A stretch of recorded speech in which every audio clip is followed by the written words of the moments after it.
আজকে আমি তোমাদের পড়াবো অ্যালিফ্যাটিক যৌগের অপসারণ বিক্রিয়া।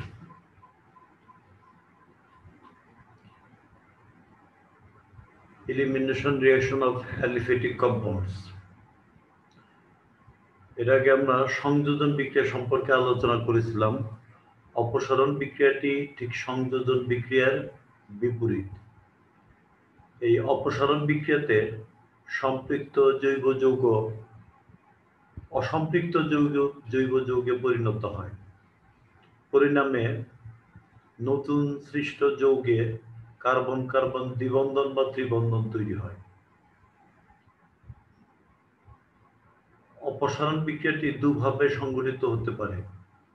ক্ষারের অ্যালকোহলীয় দ্রবণে অ্যালকিল হ্যালাইড থেকে হাইড্রোজেন হ্যালাইড অপসারণ দ্বারা,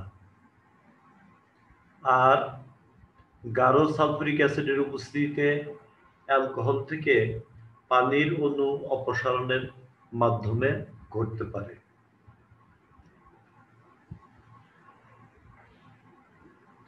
এখন আমরা ইলেকট্রোফিলিক অপসারণ আলোচনা করব। সাধারণত অ্যালকোহল থেকে গাঢ় সালফিউরিক অ্যাসিডের সাহায্যে পানির অণুর অপসারণ দ্বারা অ্যালকিন উৎপন্ন হয়। এক্ষেত্রে প্রথমে অ্যালকোহলের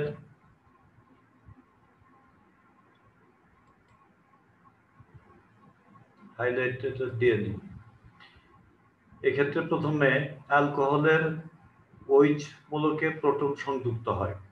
প্রোটন সংযুক্ত হয়ে প্রোটনযুক্ত অ্যালকোহল থেকে পানির অণু অপসারণের মাধ্যমে প্রথম ধাপে কার্বনীয় আয়ন সৃষ্টি হয়। পরে প্রোটন অপসারণের মাধ্যমে অ্যালকিন উৎপন্ন হয়। এখানে দেখো তোমরা মেকানিজমটা খেয়াল করো। এই যে প্রথম ধাপে এই যে একটা প্রোটন অ্যালকোহলের OH মূলকের সঙ্গে সংযুক্ত হয়েছে, হয়ে প্রোটোনেটেড অ্যালকোহল হলো। এই প্রোটোনেটেড অ্যালকোহল হলে সুবিধা হলো এখান থেকে সহজেই পানির অণু অপসারিত হয়ে একটা কার্বনিয়াম আয়ন তৈরি হলো। কার্বনিয়াম আয়ন তৈরি হওয়ার পর সেই কার্বনিয়াম আয়নের এই যে বিটা কার্বন থেকে, এই যে মাঝে যে কার্বনটা আছে, এই কার্বন থেকে প্রোটন অপসারণ হয়। প্রোটন অপসারণ হলে এখানে যে এক জোড়া ইলেকট্রন থাকে, সেই এক জোড়া ইলেকট্রন এই দুই কার্বনের মাঝখানে গিয়ে এই কার্বন কার্বন দ্বিবন্ধন তৈরি হয়।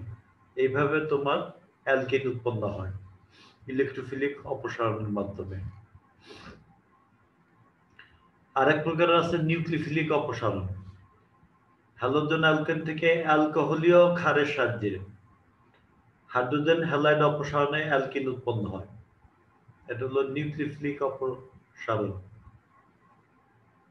নিউক্লিওফাইলের সাহায্যে ঘটে। প্রথমে ক্ষারের আক্রমণে, এই যে এখানে দেখো ক্ষার একটা আছে হাইড্রোক্সাইড, ক্ষারের আক্রমণে এই যে বিটা কার্বন, হ্যালোজেন যুক্ত যে কার্বন, এটাকে আলফা ধরলে তার প্রতিবেশী কার্বন হলো বিটা কার্বন। এই নিউক্লিওফাইল বিটা কার্বন থেকে প্রোটন অপসারণ করে। তাহলে ক্ষারের আক্রমণে বিটা হাইড্রোজেন পরমাণু প্রোটন রূপে অপসারিত হয়ে কার্বন আয়ন তৈরি হলো। কার্বন আয়ন এটা নেগেটিভ চার্জযুক্ত আয়ন।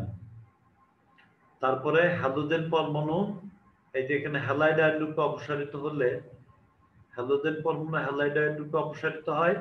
অন্যদিকে কার্বন আয়নের মাঝখানে যে কার্বন পরমাণুতে এক জোড়া ইলেকট্রন আছে, সেটা এই দুই কার্বন পরমাণুর মাঝখানে এসে কার্বন কার্বন দ্বিবন্ধন তৈরি হয়। এই ধরনের বিক্রিয়াকে বিটা অপসারণ বিক্রিয়া বলে। এখন অপসারণ বিক্রিয়ার শ্রেণী বিভাগ মেকানিজমের উপর ভিত্তি করে, অর্থাৎ কৌশলের উপর ভিত্তি করে অপসারণ বিক্রিয়া দুই প্রকার। এক আণবিক অপসারণ বা E1 এবং দ্বি আণবিক অপসারণ E2। প্রথমে আমরা এক আণবিক অপসারণ বা E1 মেকানিজম সম্পর্কে আলোচনা করব। এসে নন মেকানিজমের মতো E1 মেকানিজমে দুই ধাপে ঘটে। প্রথম ধাপে অ্যালকিল হ্যালাইড থেকে বিদায়ী গ্রুপ হ্যালাইড আয়ন অপসারিত হয়। অপসারিত হয়ে কার্বনিয়াম আয়ন সৃষ্টি হয়। দেখো এখানে কার্বন হ্যালোজেন বন্ধন ভেঙে হ্যালোজেনটা হ্যালাইড আয়ন রূপে অপসারিত হলে কার্বনের মধ্যে ধনাত্মক চার্জ তৈরি হয়। এইভাবে কার্বনিয়াম আয়ন তৈরি হচ্ছে। দ্বিতীয় ধাপে দ্রাবক অণুর আক্রমণে কার্বনায়নের বিটা কার্বন থেকে একটা হাইড্রোজেন প্রোটন রূপে অপসারিত হয়। যে প্রোটন রূপে অপসারিত হলো এই দ্রাবক বি প্রোটনের সঙ্গে মিলে বিএইচ তৈরি হলো। তাহলে এখানে দেখো যে কার্বন হাইড্রোজেনের মধ্যে এক জোড়া ইলেকট্রন থেকে যাচ্ছে, কিন্তু সেই এক জোড়া ইলেকট্রন দুইটা কার্বন পরমাণুর মাঝখানে এসে কার্বন কার্বন দ্বিবন্ধন তৈরি করলো। তো এটা হলো এক আণবিক অপসারণ বিক্রিয়া। তাহলে এক আণবিক অপসারণ বিক্রিয়া দুই ধাপে সংঘটিত হয়। প্রথম ধাপে কার্বনিয়াম আয়ন তৈরি হবে, দ্বিতীয় ধাপে দ্রাবক অণু বিটা কার্বন থেকে একটা হাইড্রোজেন অপসারিত করে অ্যালকিন তৈরি করবে। এই হচ্ছে সংক্ষেপে ইয়ন মেকানিজম। এরপর হলো E2 মেকানিজমের সাহায্যে অপসারণ বিক্রিয়া। প্রতিস্থাপনের SN2 মেকানিজমের মতোই E2 মেকানিজমও এখানে এক ধাপে সংঘটিত হয়। এই বিক্রিয়াতে ক্ষারের যে ইথক্সাইড আয়নের প্রভাবে বিটা কার্বন থেকে একটি প্রোটন এবং একটি বিদায়ী গ্রুপ হ্যালাইড আয়ন একসাথে অপসারিত হয়। একসাথে প্রোটন, এই প্রোটনটা এবং হ্যালাইড আয়নটা একসাথে অপসারিত হয়। ফলে বিটা কার্বনের ইলেকট্রন যুগল, এই যে বিটা কার্বন যে ইলেকট্রন যুগল থাকে, কারণ এই হাইড্রোজেনটা প্রোটন রূপে অপসারিত হচ্ছে, কাজেই এখানে যে এক জোড়া ইলেকট্রন, সেই এক জোড়া ইলেকট্রন কার্বন এই দুই কার্বনের মাঝখানে এসে জায়গা নেয়, আর এটা তো এক্সট্রা হ্যালাইড রূপে অপসারিত হলো। তাহলে ব্যাপারটা হচ্ছে যে ইথক্সাইড আয়ন বিটা কার্বন থেকে হাইড্রোজেন অপসারণ করবে প্রোটন রূপে, আর একই সঙ্গে আলফা কার্বন থেকে হ্যালাইড আয়ন অপসারিত হবে, আর বিটা কার্বনের থেকে দেওয়া এক জোড়া ইলেকট্রন আলফা বিটা কার্বনের মাঝখানে এসে এই কার্বন কার্বন দ্বিবন্ধন তৈরি করবে। এই হচ্ছে E2 মেকানিজম। এখন প্রতিস্থাপন বিক্রিয়া বনাম অপসারণ বিক্রিয়া, অর্থাৎ প্রতিস্থাপন বিক্রিয়া এবং অপসারণ বিক্রিয়ার মধ্যে যে কম্পিটিশন, সেটা আমরা আলোচনা করব আর কি। হ্যালোজেন অ্যালকেনের সঙ্গে নিউক্লিওফিলিক বিকারকের বিক্রিয়ায় প্রতিস্থাপন এবং অপসারণ বিক্রিয়ার মধ্যে কোন বিক্রিয়াটি কখন প্রাধান্য লাভ করে তা নিম্নলিখিত তিনটি অবস্থার উপর নির্ভর করে। অবস্থান শর্ত 1, হ্যালোজেন অ্যালকেনের গঠন যতই টারশিয়ারি থেকে প্রাইমারির দিকে হবে, বিক্রিয়াটি ততই E2 মেকানিজমে ঘটবে। এর বিপরীত ক্রমে SN2 মেকানিজম প্রাধান্য লাভ করে। তাহলে প্রাইমারি থেকে টারশিয়ারি থেকে প্রাইমারির দিকে যতই অগ্রসর হবে হ্যালোজেন অ্যালকেনের গঠন, ততই বিক্রিয়াটি E2 মেকানিজমে ঘটবে। আর প্রাইমারি থেকে যদি টারশিয়ারির দিকে যায় তাহলে SN2 প্রাধান্য লাভ করবে। আর শক্তিশালী ক্ষারক বা নিউক্লিয়ার, যেমন অ্যালকোহলীয় পটাশিয়াম হাইড্রোক্সাইড অর্থাৎ অ্যালকক্সাইড আয়ন E2 অপসারণ বিক্রিয়ায় সহায়তা করে। অন্যদিকে অপেক্ষাকৃত কম শক্তিশালী ক্ষারক বা নিউক্লিওফাইল, যেমন পটাশিয়াম হাইড্রোক্সাইডের জলীয় দ্রবণ অর্থাৎ সলভেটেড হাইড্রোক্সিল আয়ন দ্বারা প্রতিস্থাপনে SN2 বিক্রিয়া প্রাধান্য পায়, সেখানে E2 অপসারণ প্রাধান্য পাবে না। আর দ্রাবক যদি মেরু প্রবণতা বিশিষ্ট হয়, অধিক মেরু প্রবণতা বিশিষ্ট দ্রাবক হয়, সেখানে SN1 বিক্রিয়া প্রাধান্য পাবে। কিন্তু দ্রাবক যদি কম মেরুক সম্পন্ন হয় তাহলে ইয়ন বিক্রিয়া ত্বরান্বিত হবে।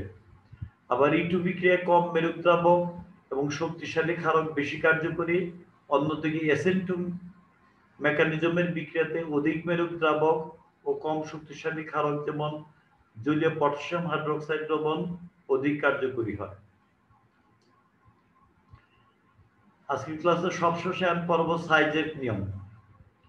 সাইজের নিয়মটা খেয়াল করো। সেকেন্ডারি অ্যালকোহল এবং সেকেন্ডারি অ্যালকাইল হ্যালাইড থেকে যথাক্রমে সরল অণু পানি ও হাইড্রোজেন হ্যালাইড অপসারণ বিক্রিয়াতে একাধিক অ্যালকিন উৎপন্ন হওয়ার সম্ভাবনা থাকলে সেই ক্ষেত্রে প্রাধান্য পাবে অধিক শাখাযুক্ত অ্যালকিনটি।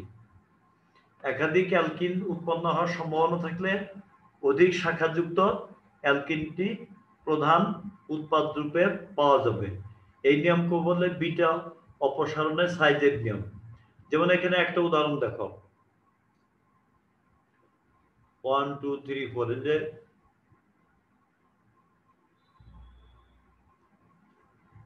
2 বিউটানল। 2 বিউটানলে খেয়াল করো, ওইসমূলক যে কার্বন আছে কি এটাকে আলফা ধরলে দুই পাশেই বিটা কার্বনে হাইড্রোজেন আছে, দুই পাশে বিটা কার্বনে হাইড্রোজেন আছে। এখন ডান পাশে মিথাইল মূলক, এই কার্বনের 3টা হাইড্রোজেন, আর বাম পাশে বিটা কার্বনে 2টা হাইড্রোজেন, অর্থাৎ কম।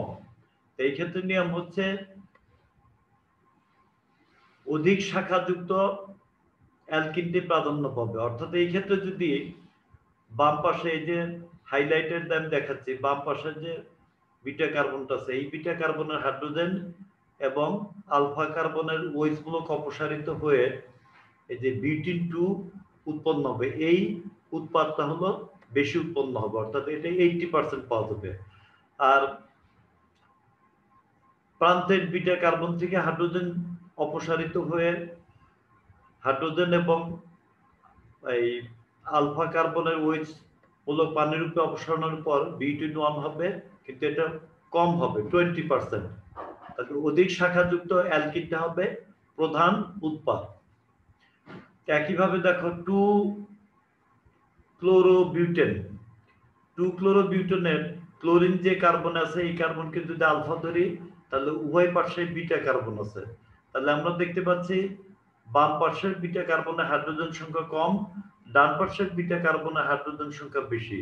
কাজেই এই ক্ষেত্রে প্রধান উৎপাদটা উৎপন্ন হবে বাম পাশের হাইড্রোজেন এবং আলফা কার্বনে অবস্থিত ক্লোরিন হাইড্রোক্লোরিক রূপে অপসারিত হয়ে বিউটিন 2 উৎপন্ন হবে। বিউটিন 2টাই হবে প্রধান উৎপাদ, আর বিউটিন 1 হবে এই মাইনর উৎপাদ, অর্থাৎ এটা কম উৎপন্ন হবে। তাই আজকে এখানেই শেষ করি মোটামুটি ভাবে। তোমরা বাসায় ভালো করে পড়ো।